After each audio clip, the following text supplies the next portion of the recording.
Samsy.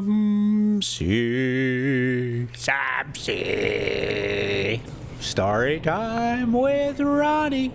Hey guys, how's it going? Well, what do we got? Around the world in 80 days, part 23. What are we doing there, Samsy?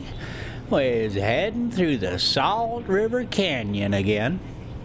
And we're going to do that, and then we're going to end up over just outside of Superior. Alright, now this story, when we left this sucker off, everybody, they was getting on a train, getting ready to get across America, and Passepartout was wondering, you know what, maybe we ought to buy us some rifles and revolvers and stuff. And, you know, Phileas Fogg said, sure, whatever you think there, Chiefy. So, sure enough, there's where we're on. Okay. Here we go. To purchase some dozens of Enfield rifles and Colt's revolvers. He had been listening to stories of attacks upon the trains by the Sioux and Pawnee, and Mr. Fogg thought it was a useless precaution, but told him to do as he thought best, and he went on to the consulate. He had not proceeded 200 steps, however, when, by the greatest chance in the world, he met Fix. The detective seemed wholly taken by surprise. What? Had Mr. Fogg and himself crossed the Pacific together, and not met on the steamer?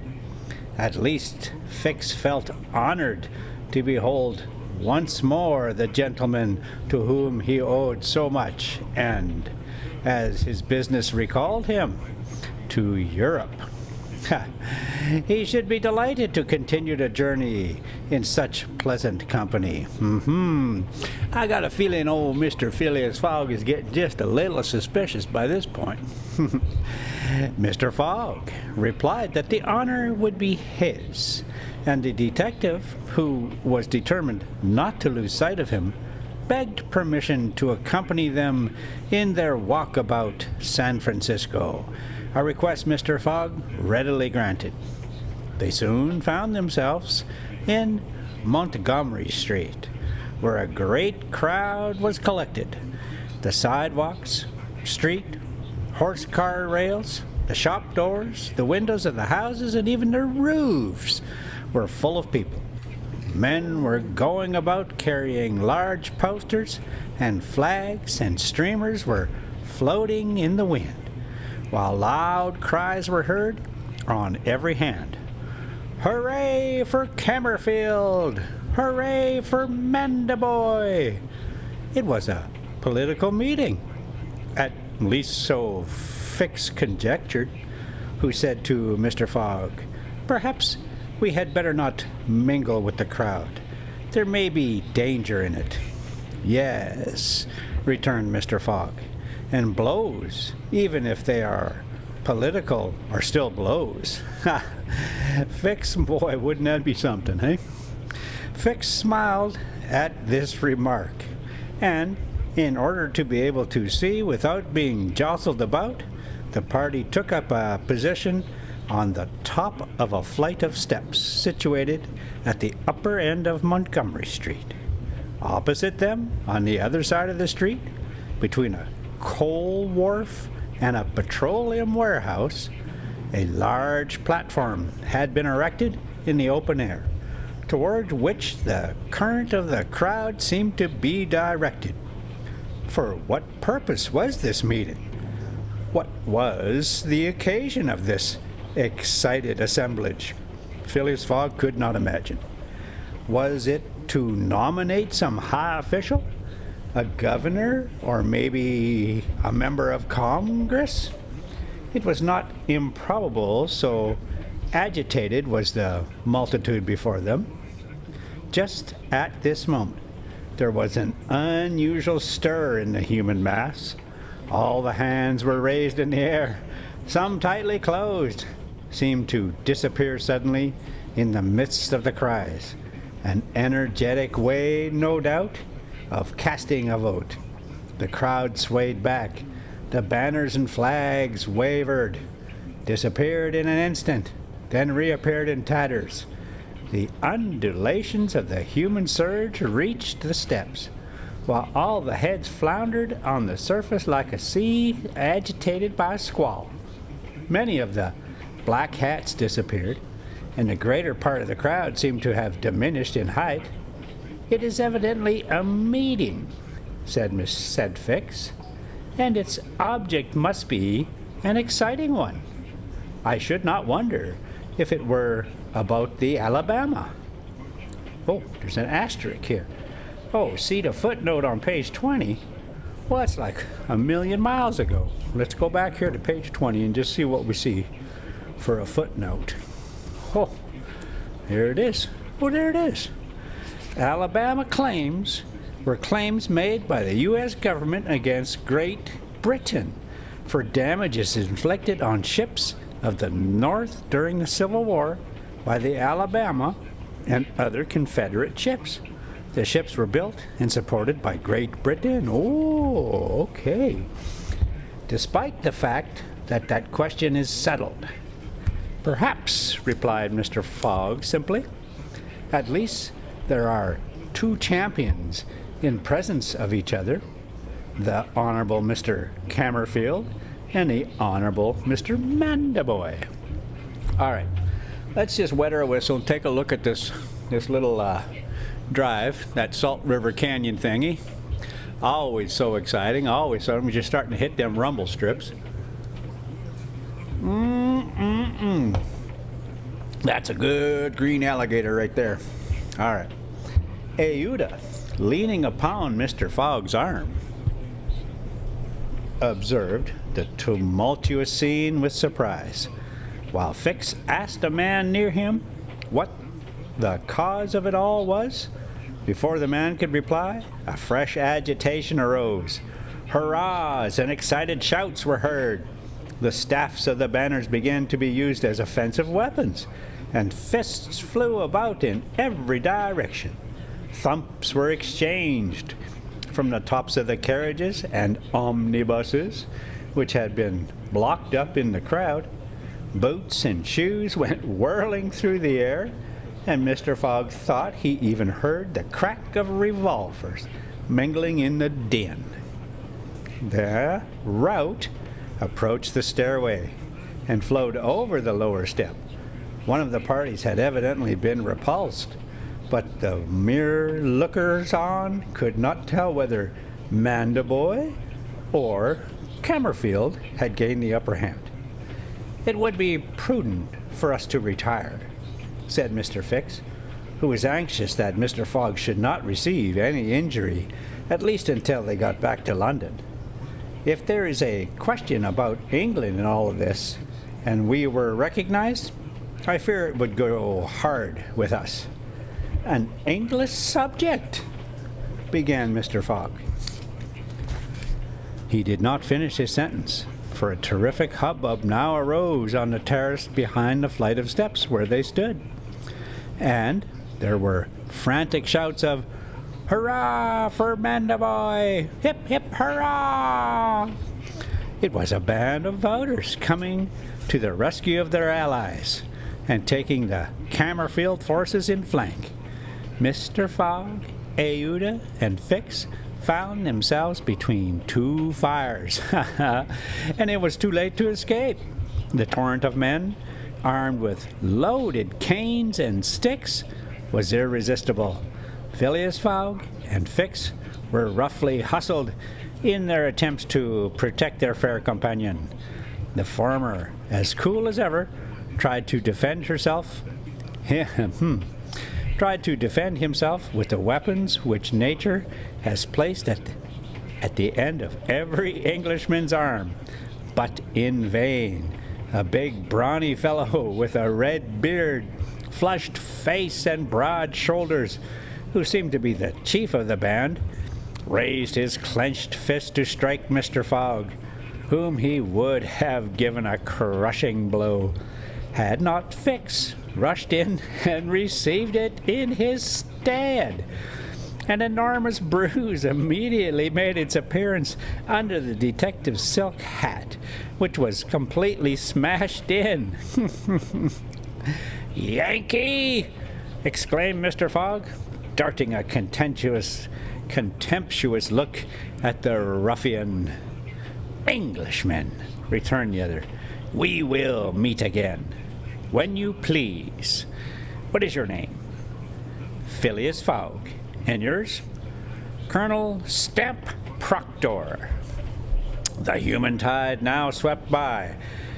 After overturning Fix, who speedily got upon his feet again, though with tattered clothes.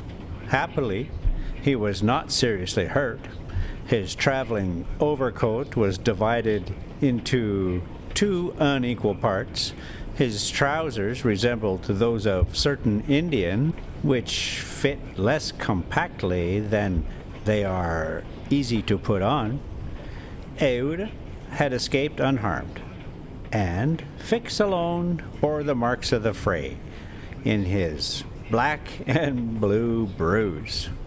"Thanks," said Mr. Fix to the detective, as soon as they were out of the crowd. "No thanks are necessary," replied Fix, "but let us go." "Where?" "To the tailor's." Such a visit was indeed opportune. The clothing of both Mr. Fogg and Fix was in rags, as they had themselves been actively engaged in a contest between Cammerfield and Mandaboy. An hour after, they were once more suitably attired, and with Aouda returned to the International Hotel. Passepartout was waiting for his master, armed with half a dozen 6-barreled revolvers. When he perceived Fix, he knit his brows, but Aouda, having in a few words told him of their adventure, his countenance resumed its placid expression. Fix evidently was no longer an enemy, but an ally. He was faithfully keeping his word.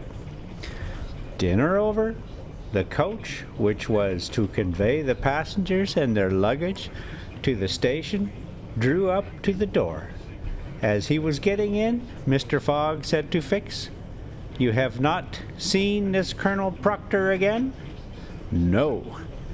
"I will come back to America to find him," said Phileas Fogg calmly. "It would not be right for an Englishman to permit himself to be treated in that way without retaliating." The detective smiled, but did not reply. It was clear that Mr. Fogg was one of those Englishmen who, while they do not tolerate dueling at home, fight abroad when their honor is attacked. At 6:15, the travelers reached the station and found the train ready to depart. As he was about to enter it, Mr. Fogg called a porter and said to him, "My friend, was there not some trouble today in San Francisco?" "It was a political meeting, sir," replied the porter. "But I thought there was a great deal of disturbance in the streets." "It was only a meeting assembled for an election." "The election of a general-in-chief, no doubt?" asked Mr. Fogg. "No, sir, of a justice of the peace." Phileas Fogg got into the train, which started off at full speed. Oh, all right, that's the end of that chapter. Now we're moving on to chapter 26, in which Phileas Fogg and party travel by the Pacific Railroad. Oh, let's take a look at this drive again. Oh, we're starting to go up the other side. Yeah, in the summertime, boy, this can really present some problems, some overheating problems for everybody, not just RVs. From ocean to ocean, so say the Americans, and these 4 words compose the general designation of the Great Trunk Line. which crosses the entire width of the United States. The Pacific Railroad is, however, really divided into two distinct lines: the Central Pacific between San Francisco and Ogden, and the Union Pacific between Ogden and Omaha. 5 main lines connect Omaha with New York. New York and San Francisco are thus united by an uninterrupted metal ribbon which measures no less than 3,786 miles. Between Omaha and the Pacific, the railway crosses a territory which is still infested by Indians and wild beasts, and a large tract which the Mormons, after they were driven from Illinois in 1845, began to colonize. The journey from New York to San Francisco consumed, formerly, under the most favorable conditions, at least 6 months. It is now accomplished in 7 days. It was in 1862 that, in spite of the Southern members of Congress who wished a more southerly route, it was decided to lay the road between the 41st and 42nd parallels. President Lincoln himself fixed the end of the line at Omaha, in Nebraska. The work was at once commenced and pursued with true American energy, nor did the rapidity with which it went on injuriously affect its good execution. The road grew on the prairies 1.5 miles a day. A locomotive running on the rails, laid down the evening before, brought the rails to be laid on the morrow, and advanced upon them as fast as they were put in position. The Pacific Railroad is joined by several branches in Iowa, Kansas, Colorado, and Oregon. On leaving Omaha, it passes along the left bank of the Platte River as far as the junction of its northern branch, follows its southern branch, crosses the Laramie Territory and the Wasatch Mountains, turns the Great Salt Lake, and reaches Salt Lake City, the Mormon capital, plunges into the Tooele. Oh boy, I guess we should do that whole disclaimer thing. Oh, we don't need to do that now. I think everybody's kind of figured out that I really can't pronounce any of these words, and very seldom do I go back and fix it. So let's just leave it at that, and again, it's on you.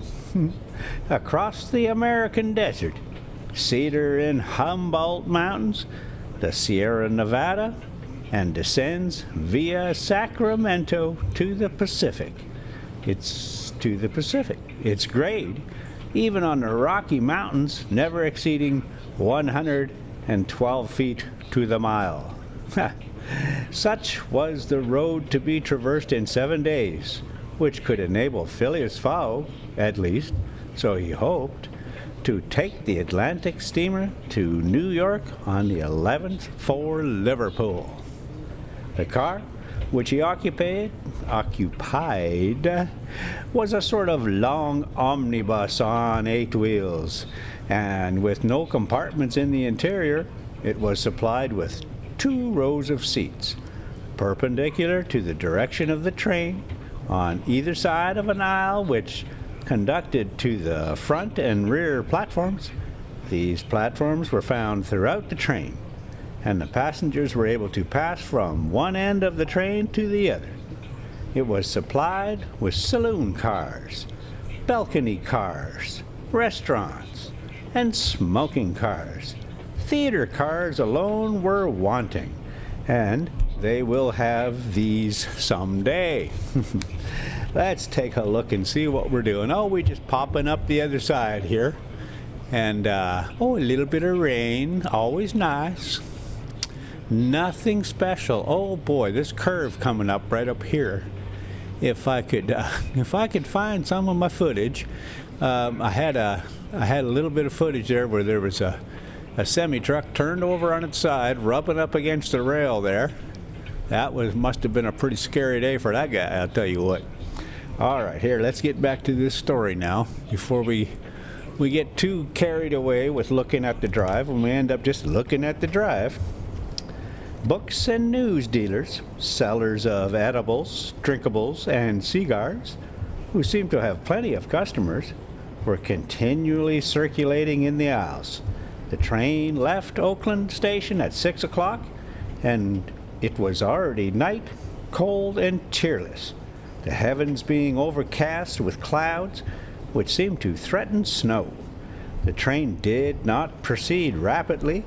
Counting the stoppages, it did not run more than 20 miles an hour, which was a sufficient speed, however, to enable it to reach Omaha within its designated time. There was but little conversation in the car, and soon many of the passengers were overcome with sleep. Passepartout found himself beside the detective, but he did not like to talk to him. After several events, their relations with each other had grown somewhat cold. There could no longer be mutual sympathy or intimacy between them. Fix's manner had not changed, but Passepartout was very reserved and ready to strangle his former friend on the slightest provocation.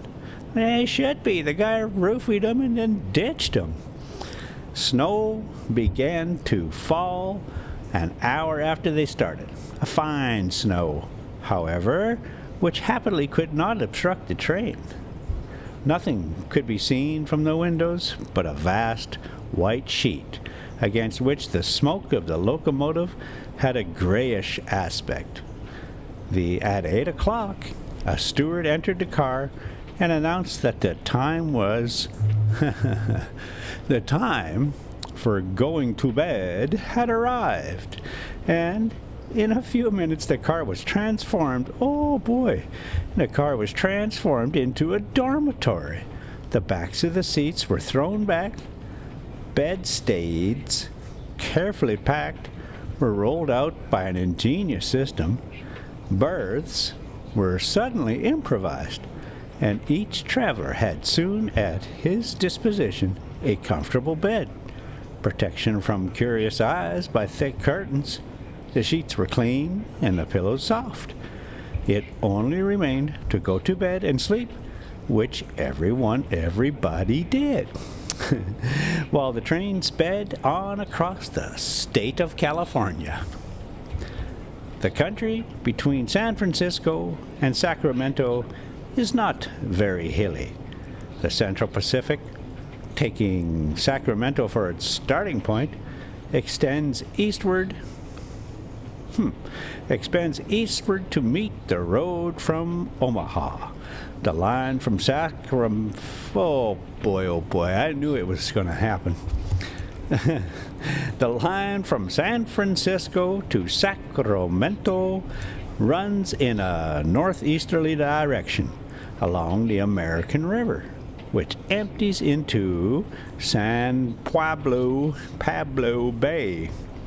The 120 miles between these cities were accomplished in 6 hours, and toward midnight, while fast asleep, the travelers passed through Sacramento so that they saw nothing of that important place, the seat of the state government, which its fine quays, its broad streets, its noble hotels, squares, and churches. The train, on leaving Sacramento and passing the junction, Rosslyn, Auburn, and Colfax, entered the range of the Sierra Nevada. Cisco was reached at 7 in the morning, and an hour later, the dormitory was transformed into an ordinary car, and the travelers could observe the picturesque beauties of the mountain region of the Mountain Region, which they were steaming. The railway track wound in and out among the passes, now approaching the mountainsides, now suspended over precipices. All right, let's see. I see we jumped there. We made a, what do they say? We made a jump cut there, and we just outside of Superior now. That's we's closing in on top of the world is what they call it. So okay, here we go. Precipices. Avoiding abrupt angles by bold curves and plunging into narrow defiles, which seem to have no outlet. The locomotive, its great funnel emitting a weird light with its sharp bell and its cow catcher extended like a spur, mingled its shrieks and bellows with the noise of torrents and cascades, and twined its smoke among the branches of the gigantic pines. Okay, so seeing how we're closing in on top of the world, I know this thing is just about over, so we should find us a good spot here. I see one coming up here. Okay, there were few or no bridges or tunnels on the route. The railway turned around the sides of the mountains and did not attempt to violate nature by taking the shortest cut from one point to another. Okay, that's it.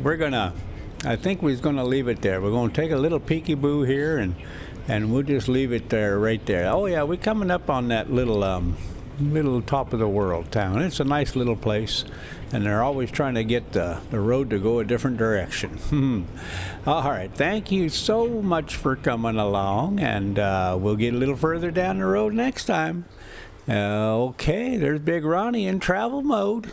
We'll just leave you with, oh yeah, just leave you with a mo or two of the big old Rosie during her thing. You know, she nothing would bother her. Any moment that she had, she'd be like, oh, some flowers and some grass. Oh, I'll go for a run, little upside down run here. She got when she got old, her legs got so sore that that's really the only running she could do. So she really did enjoy it. Oh yeah, I like that. I'll enjoy it with you, Rosie. Cheers, guys.